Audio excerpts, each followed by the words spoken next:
సాయి శివాని భక్తి పాటలు. సాయి శివాని భక్తి పాటలు. Please like, share, comment, subscribe to my channel. ఓం శ్రీ మహాగణాధిపతయే నమః. ఓం శ్రీ గురుభ్యో నమః. జయ గురుదత్త. శ్రీపాదరాజం శరణం ప్రపద్యే. దిగంబర దిగంబర శ్రీపాదవల్లభ దిగంబర. శ్రీపాద శ్రీవల్లభ సంపూర్ణ చరితామృతంలో 41వ అధ్యాయం కోహనా పరివ్రాజక వృత్తాంతం గురించి తెలుసుకుందాం. శ్రీ భాస్కర పండితులు ఈ విధంగా చెప్పారు. శ్రీపాద శ్రీవల్లభులు మహాసరస్వతి, మహాలక్ష్మి, మహాకాళి, రాజరాజేశ్వరి స్వరూపులు. వారిలో ఉన్న దేవీతత్వం అనుష్ఠానం చేసేవారికి మాత్రమే అర్థమవుతుంది. నేనిట్లా ప్రశ్నించాను, ఆర్య, పర, పశ్యంతి, మధ్యమ, వైఖరి వాక్కులుంటాయని విన్నాను. వాటి యొక్క వివరణను కాస్త దయచేసి ఇవ్వవలసింది అన్నాను. అంతటా భాస్కరుల వారు ఇట్లా అన్నారు. అంబిక ప్రతి వాక్కు ద్వారానూ వ్యక్తమవుతూ ఉంటుంది. ఆమె ప్రతి మనుష్యుని ద్వారానూ ప్రతి వ్యక్తిలోనూ పలుకుతుంది. మనకు బయటకు వినిపించే వాక్కు అనేది బాగా స్థూలమైనది. ఒకవేళ వాక్కు గనక మనకు బయటకు ఏమాత్రమూ వినిపించకుండగా లోపలనే కేవలం పెదములు కదులుతూ ఉండటం వలన ఆ కదలికలోనే కనిపిస్తూ ఉంటే దానిని మధ్యమ వాక్కు అంటారు. ఈ మధ్యమ వాక్కు కంటే కాస్త సూక్ష్మంగా ఉండే దానిని వైఖరి వాక్కు అంటారు. కంఠగతమైన వాక్కు గొంతు దాకా వస్తుంది. అక్కడి నుండి బయటకు రాకుండా ఉండిపోయి మధ్యలోనే ఉండిపోయి మనస్సులో మాత్రం మెదులుతూ ఉంటే దానిని పశ్యంతి వాక్కు అంటారు. దీనికంటే కూడా సూక్ష్మంగా ఉంటూ నాభిలో నిర్వికలంగా ఉండే సంకల్పమాత్రంగా ఉండే వాక్కును పరావాక్కు అంటారు. అంబికను త్రిపుర భైరవికి కూడా ఆరాధిస్తారు. గుణత్రయములు, జగత్రయములు, మూర్తిత్రయములు, అవస్థాత్రయములు మొదలగు అన్ని త్రయములకు ఆమె అధీశ్వరి. త్రిపుటిని ఆమె పురత్రయముగా చేసుకొని ఈ 3 లోకాలని పాలిస్తూ ఉంటుంది. నాయనలారా, మనము శ్రద్ధ కలిగి ఉండి ఆత్మ సమర్పణం చేసుకొని సంపూర్ణ శరణాగతి చెందితే ఈ లోకం నుండి కానీ అదృశ్య లోకాల నుంచి కానీ ఎటువంటి శత్రుత్వం మనకు తటస్థపడినా కూడా మనకు కీడు జరగదు. విరోధి శక్తులనేవి కేవలం భౌతిక జగత్తుకే పరిమితమైనవి కావు. మనకు ప్రాణమయమైన, భౌతికమయమైన, మానసికమైన అంతరాత్మకు సంబంధించిన ఆధ్యాత్మికమైన అస్తిత్వ స్థితులున్నాయి. వీటికి అనుగుణంగానే లోకాలున్నాయి. మనము తగినంతగా అభివృద్ధి చెందినప్పుడు ఆయా లోకాలలో కూడా మనం భౌతిక ప్రపంచంలో ఏ రకంగా జీవిస్తున్నామో వాటిలో కూడా అలానే జీవించగలం. మనిషి అభివృద్ధిని పొందాలంటే శ్రద్ధ ఉండాలి. అంటే సంపూర్ణమైన నమ్మకంతో కూడిన అంగీకారం, అలాగే నమ్మకము ఉండాలి. ఇది అనుభవంతో పొందవలసి ఉంటుంది. దృఢ విశ్వాసం ఉండాలి. మనం దేనికోసమైనా సరే విశ్వాసం ఆధారంగా జీవించగలగాలి. మనకి అవసరమైన వేళల్లో తప్పకుండా సహాయం అందగలదనే విశ్వాసం ఉండాలి. ఈ విశ్వాసంతో పాటు ఒక విధమైన భద్రతా భావన మనలో కలిగినప్పుడు అది ఆత్మవిశ్వాసం అవుతుంది. శక్తిహీనమైన జ్ఞానం నిర్లిప్తతకు దారితీస్తుంది. జ్ఞానహీనమైన శక్తి గ్రుడ్డిదై వినాశనానికి దారితీస్తుంది. అందుచేత మనం జ్ఞానంతో ప్రకృతి బంధాల నుంచి విడుదల పొందాలి. ఆ తరువాత శక్తి అనుగ్రహంతో పరిపూర్ణతను సాధించాలి. శక్తికి జ్ఞానం నుంచి అనుమతి లభించాలి. సాంఖ్య మార్గంలో చైతన్యాన్ని పురుషుడు అంటారు. కర్మను నిర్వహించే దానిని ప్రకృతి అంటారు. క్రింద దశలో వీటి మధ్య విరోధం ఉంటుంది. చైతన్యం అనేది కర్మ చేయదు, ప్రకృతికేమో జ్ఞానం లేదు. ఈ రెండు కలిసినప్పుడే సృష్టి అనేది జరుగుతుంది. ఈ రెండింటికి కూడా వికలత్వం ఉంది. చైతన్యాన్ని చూస్తే కుంటిది, ప్రకృతిని చూస్తే గుడ్డిది. లోకంలో గుడ్డితనం, కుంటితనం ఈ స్థితిలో ఉన్నాయని తెలియజేయడానికే శ్రీపాదుల వారు జన్మించిన కుటుంబంలో ఒక సోదరుడు గ్రుడ్డివాడు, ఒక సోదరుడు కుంటివాడు. ఇవి రెండూ ప్రతీకలే. ఉన్నత స్థాయికి చేరినప్పుడు ఈ రెండు ఈశ్వరుడు, ఈశ్వరి అని పిలువబడతాయి. అప్పుడు ఈ రెండింటికి విరోధం ఉండదు. శ్రీపాదుల వారు తగిన యోగ సమయం, యోగకాలం వచ్చాయి అని అనుకున్నప్పుడు తన సోదరులకు కుంటితనాన్ని, గ్రుడ్డితనాన్ని పూర్తిగా రూపుమాపారు. లోకంలోని ఈ గ్రుడ్డితనాన్ని, కుంటుతనాన్ని రూపుమాపే బృహత్తర కార్యక్రమానికి సూచనగా వారు ఈ పని చేశారు. అతీతమైన స్థాయిలో వీరు బ్రహ్మమాయ అని పిలువబడుతున్నారు. తమ 16వ ఏట ఇల్లు వదిలి సంసారాన్ని రోసి విరాగి అయి సంచారమునకు వెళ్ళడంలోని ఆంతర్యం తాను స్వయంగా బ్రహ్మమని అదేవిధంగా తానే మాయనని తెలియచేయడం. అపరిమితుడు అనంత గుణములు కలిగిన బ్రహ్మస్వరూపమునకు పరిమితిని కలిగించే శక్తి మాయ. తాను పీఠికాపురంలో జన్మించడం కేవలం తాను అపరిమిత బ్రహ్మస్వరూపమైనప్పటికీ మాయాశక్తికి లోబడి పరిమితులతో వ్యవహరించానని సూచించాడు. 16 సంవత్సరాలు దాటిన తర్వాత తాను మాయకు బందీని కానని, తాను అపరిమిత బ్రహ్మస్వరూపుడనని స్పష్టంగా తెలియచేయడం. భక్త జనోద్ధరణకై అవతరించిన పరతత్వమే తానని తెలియచేయడం. క్రింది స్థాయిలో ప్రకృతి చాలా బలంగా కనిపిస్తుంది. ఈ స్థితికి ప్రతీకగా పీఠికాపురంలో జరిగిన వాద వివాదాలు, పరిస్థితులు సృష్టించే కొన్ని రకములైన బాధలు శ్రీవారి చరిత్రలో కనిపిస్తాయి. దానికి కారణం క్రింది స్థాయిలో ప్రకృతి చాలా బలమైనది సుమి అని తెలియచేయడం. ఆ తర్వాత మధ్యస్థాయిలో ప్రకృతి పురుషులు ఇద్దరూ సమానులే. ఈ స్థితిలోనే కొంతమంది అవిశ్వాసులను ఇబ్బంది కలిగించే వాళ్ళు ఉన్నారు. అదేవిధంగా రకరకాల అనుభవాలను పొంది విశ్వాసం పొంది అవతారమని గుర్తించిన వాళ్ళు ఉన్నారు. శ్రీ పీఠికాపురాన్ని విడిచి వెళ్లే స్థాయి ఉన్నత స్థాయి. ఈ స్థితిలో మాయ అంతర్లీనంగా ఉన్నది. తాను పరబ్రహ్మ స్వరూపుడనని సుస్పష్టంగా ప్రకటించి తన దివ్యావతార లీలలను విస్తృత స్థాయిలో ప్రకటించడి స్థితి. దానికి పీఠికాపుర వాతావరణం సరి అయినది కాకపోవటం వలన తాను పీఠికాపురమును వీడిపోయిను. జగత్తునందంతటను తన మహిమ విస్తరించినప్పుడు రాబోయే శతాబ్దములలో ఎప్పుడో వారి సంకల్పానుసారము పీఠికాపుర వాసులకు కూడా జ్ఞానోదయమవుతుంది. వారి విస్తృత స్థాయిలో వారిని దివ్య చైతన్య శక్తి మానవ చైతన్యం యొక్క కుంటితనమును, ప్రకృతి యొక్క గ్రుడ్డితనమును రెండింటినీ నివారిస్తుంది. నేనప్పుడు ఇట్లా ప్రశ్నించాను, అయ్యా, వారు ఏ పరిస్థితులలో పీఠికాపురమును వీడిపోవట తటస్థించింది? వారి లీలలు సామాన్య మానవులకు ఊహలకు అందరానివి. ఒకసారి ఒక సన్యాసి కుక్కుటేశ్వరాలయమునకు వచ్చాడు. అతను దత్తభక్తుడు. అతడు దత్తదీక్షను ఇచ్చుచుండువాడు. మండల పర్యంతము దత్తదీక్ష పాటించిన అనుకున్న కార్యములు సిద్ధించి తీరునని అతడు ప్రకటించెను. పీఠికాపుర బ్రాహ్మణ్యం కూడా దత్తదీక్షలను స్వీకరించింది. అతడు భూరి దక్షిణలను స్వీకరించుచున్నాడు. ఆ దక్షిణలలో కొంత భాగము తన వద్ద దీక్ష తీసుకున్న బ్రాహ్మణ్యమునకు కూడా ఇవ్వబడుచున్నది. బ్రాహ్మణ్యము ఇతర కులస్తులతో మాట్లాడినప్పుడు, మేము కూడా దీక్షలను తీసుకొంచున్నాము, మేమే వారికి భూరి దక్షిణను ఇచ్చుచున్నాము, మీరు కూడా దీక్షలను తీసుకుని వారికి భూరి దక్షిణలనిచ్చి జన్మ చరితార్థం చేసుకొనుడు. బ్రాహ్మణుల మాటలు త్రోసిపుచ్చజాలక చాలామంది దీక్షలను స్వీకరించి భూరి దక్షిణలను ఇచ్చుచున్నారు. దత్త దీక్షలను తీసుకుంటాయా మానుటయా అని తర్జన భర్జనలు జరగసాగింది. బ్రాహ్మణ పరిషత్తు, క్షత్రియ పరిషత్తు, వైశ్య పరిషత్తు సంయుక్త సమావేశం జరిగింది. దానికి శ్రీ బాపనార్యుల వారు అధ్యక్షత వహించారు.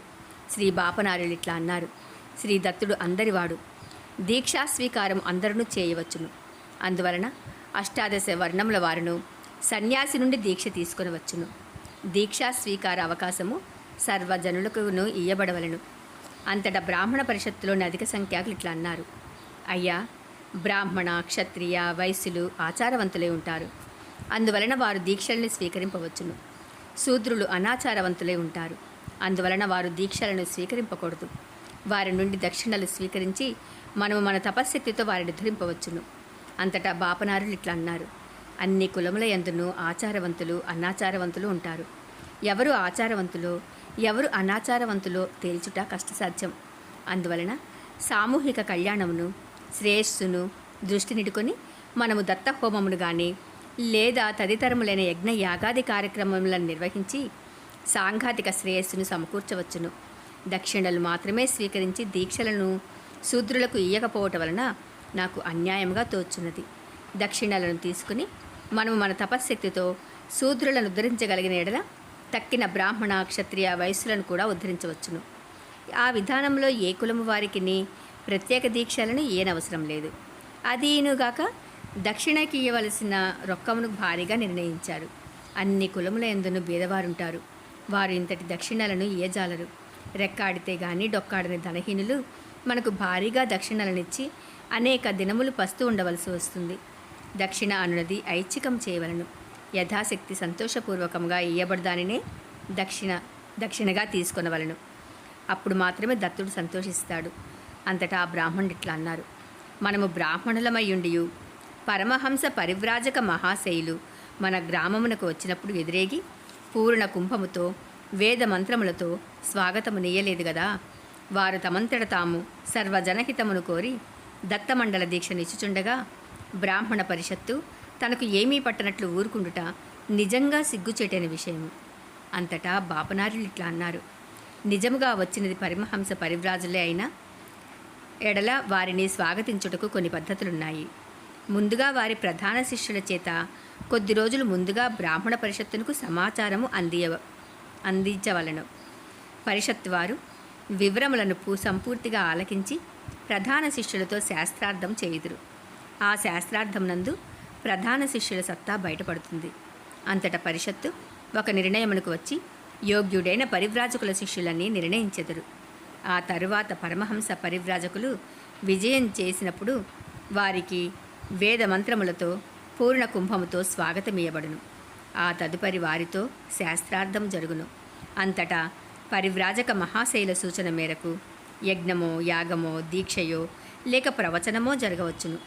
ఇవి ఏమీయును లేకుండగా పరివ్రాజకులు కుక్కుటేశ్వరాలయమునకు వచ్చారు.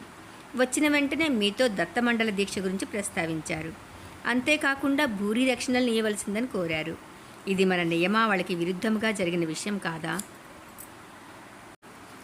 అంతటా బ్రాహ్మణులు ఇట్లా అన్నారు: నియమములు ఉల్లంఘించబడినవా కాదా అని చర్చించుటకు ఇది సమయం కాదు. ఇంతకు మీరును మీ అల్లుడుగారైన అప్పలరాజు శర్మైను దీక్షలను స్వీకరించి దక్షిణాలనిచ్చెదరా లేదా? అంతటా బాపనారులు ఇట్లా అన్నారు: మేమిద్దరము సామూహిక శ్రేయస్సు కొరకు దీక్షలను చేపట్టువారమే కానీ వ్యక్తిగత శ్రేయస్సు కొరకు దీక్షలను చేపట్టువారం కాదు. దీక్షలను చేపట్టుటలేదు కనుక దక్షిణలను ఇయ్యలేము. బ్రాహ్మణులలో ఎవరైనాను దీక్షలను చేపట్టదలిచి దక్షిణలనిచ్చుటకు సంసిద్ధులైనడల వారి ఇష్టానుసారము వారు చేయవచ్చును. బ్రాహ్మణ పరిషత్తు అనున్నది సామూహిక సమస్యలను గురించి, సామూహిక ప్రయోజనములు కలిగించే విషయములను గురించి ఆలోచించనే కానీ మీ యొక్క వ్యక్తిగత దీక్షల గురించి, మీ వ్యక్తిగత సమస్యల గురించి, వ్యక్తిగత పరిష్కారముల గురించి ఆలోచింపజాలదు అన్నారు. శ్రేష్ఠి గారును వర్మగారును కూడా మండల దీక్షలను తీసుకొనుటకు నిరాకరించారు.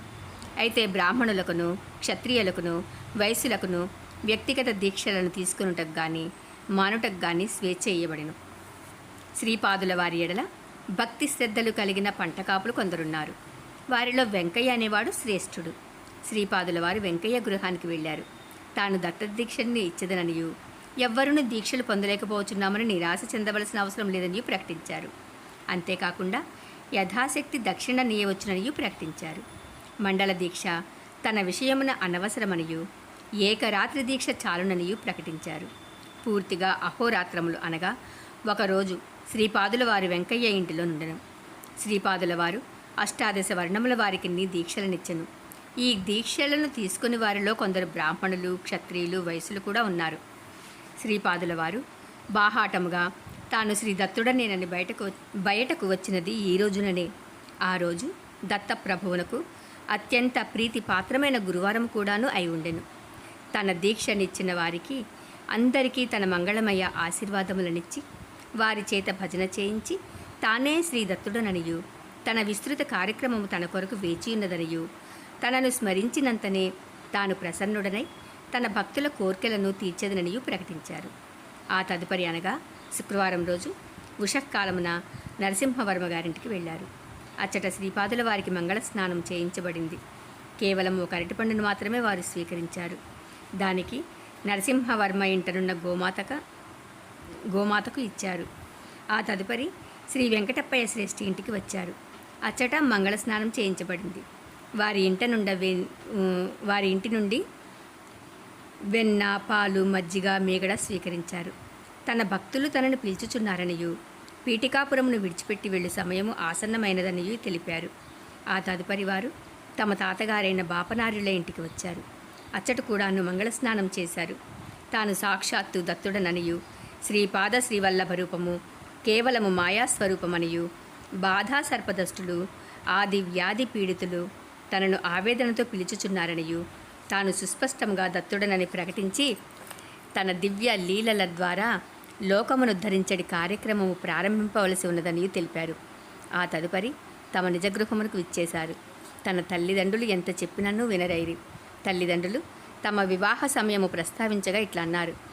నేను ఇదివరకు చాలాసార్లు తాతగారికి, శ్రేష్ఠి తాతగారికి, వర్మ తాతగారికి అనఘాలక్ష్మి సమేతుడనే దర్శనమిచ్చాను.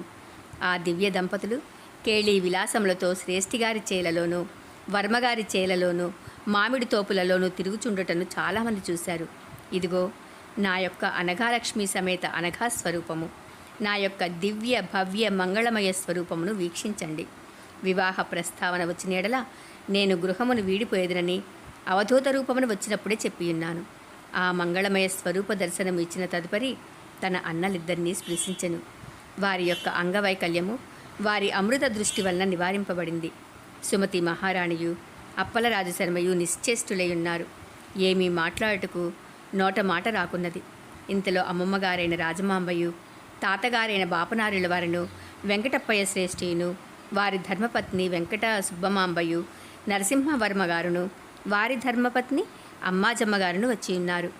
అందరి తోడను కులాసాగా నవ్వుచూ వినోదముగా మాట్లాడారు. సుమతి మహారాణి ఇట్లా అన్నది. నాయనా, అన్ని బాకీలను తీర్చిపోవచున్నానంటివి. పైండ వారి పాలబాకి, వత్సవాయి వారి పాలబాకి, మల్లాది వారి పాలబాకి నీవు తీర్చలేవు అన్నది. అంతటా శ్రీపాదులు ఇట్లా అన్నారు. అమ్మా, నీవు అన్నమాటను నేను కాదనటలేదు. ఈ 3 వంశముల వారు నన్ను మరువక ఉండునంత కాలము నేను మరవక ఉండదను. నన్ను మర్చిపోయినా గుర్తు చేసేదను. హింసించి అయినను వారి చేత సేవ చేయించుకొని ఫలితం ఇచ్చేదను. నీ పుట్టింటి వారింట ప్రతి తరం నందును ఏదో ఒకరి ఇంటికి వచ్చి భోజనం చేసి వెళ్ళదను. అయితే దక్షిణను తీసుకోనను. నీ పుట్టింటి వారు నన్ను వాత్సల్య దృష్టితో మేనల్లునిగా భావించదరని నాకు తెలియను. నేను కూడాను ఈ మానవీయ సంబంధమును మన్నించుచు బుద్ధిమంతుడైన మేనల్లుడిగానే ప్రవర్తించదను. ఇంతకంటే నీ పుట్టింటి వారికి ఏమి కావలేను? తండ్రిని ఉద్దేశించి ఇట్లా అన్నాడు. మన గండికోట వారి వంశమునందు వేదము చాలా కాలం వరకు నిలిచి ఉంటుంది. నా అన్నలిద్దరును మంచి వేద పండితులయ్యెదరు. గండికోట వారు నన్ను మరువనంత వరకు నేను కూడా వారిని మరువను. శ్రీధర శర్మ ఒకానొక జన్మమున సమర్థ రామదాసనుడి మహాపురుషునిగా జననముంది. ఛత్రపతి శివాజీ అనడి పేరున జన్మకు వచ్చిన నరసింహవర్మకు గురుత్వము వహించును. ఈ విధముగా మన పౌరహిత్య బంధము స్పష్టీకరణం గావించబడుచున్నది. రామరాజశర్మ శ్రీధరనామమున జన్మించి మహాయోగియగును. శ్రీధరుని శిష్య పరంపరచే పీఠికాపురమున నా పేరిట మహాసంస్థానం ఏర్పడును. భైండా వారితో మనకున్న రుణానుబంధము స్థిరీకరించబడును. అంతేకాకుండా తదుపరి వత్సవాయి వారు రాగలరు. సావిత్ర పన్నము పఠించబడెను. శ్రీపాదుల వారికి వేదమన్న ప్రాణము. వేద పఠనము జరుగుచుండగా వారు అందరూ చూచుచుండగానే అంతర్హితులయ్యారు. శ్రీపాద శ్రీవల్లభులకు జయము జయము. శ్రీపాదరాజం శరణం ప్రపత్యే. దిగంబర దిగంబర శ్రీపాదవల్లభ దిగంబర. జయ గురుదత్త. 41వ అధ్యాయము సంపూర్ణం.